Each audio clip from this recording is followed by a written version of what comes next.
During Pride Month, I saw a video of someone saying that most crime happens for marginalized communities because they don't have a friend or someone that they know that's in that marginalized community. And for me, growing up in Ohio, that was very much the case when it came to people in the trans community. I was 29 years old when I met my first trans person in person and actually talked to them. Um, and tell you a little bit about that story so that hopefully this encourages you to meet other people in the community and not be afraid of them or have ill feelings towards them because you don't know somebody specifically. So this was a coworker I had at Amazon, and we were chatting. They were doing some stuff for Pride that year, and for they have these little pins that you can get for people that are within the trans community. And I was like, that's great.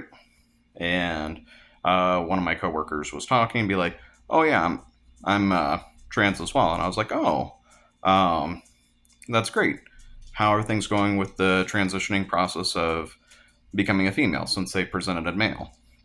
And they told me, well, actually, I transitioned to male. And I was like, oh, great. Uh, Trying to think of ways like not to be rude or impolite of saying anything stupid. And so over the time I worked with them for a period of time, I asked them like, hey, what are some things that you shouldn't ask or shouldn't do that someone like me wouldn't probably think of?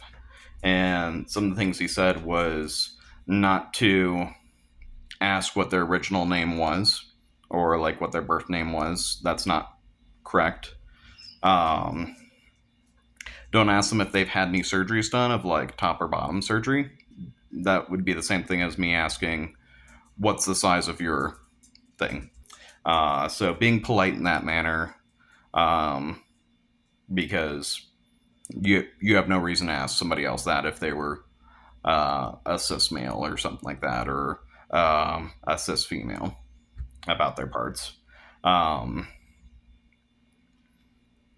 Mainly just be polite for the most part, and feel free to ask questions, but at least Google it first if it's going to be something specific to the community. If it's an individual thing, like what was your experience like transitioning, that's probably okay. And for them, they were lucky. They had a job at the University of Michigan, and their health insurance will cover transitioning surgery. And so they ended up making that decision. I'm pretty sure it was like a long thought out decision or something that they've had instilled in their life for a long period of time that they knew they wanted to do. And they made that decision to fully transition. And I was like, that's awesome. And some of the other things that I've already had opinions myself is using somebody's proper pronouns, because just like for me, I don't like it when people call me uh, a shortened version of my name. Say, like, for example, say my name was Christopher. I like to be called Christopher, and someone just insists on calling me Chris. Like, no, my name is this. Please call me this. And the same thing with using pronouns or using somebody's um, new designated name.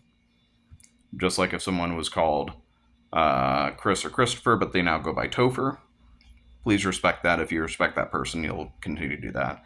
So, all this saying, happy Pride.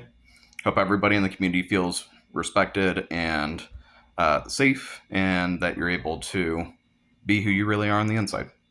So, thanks.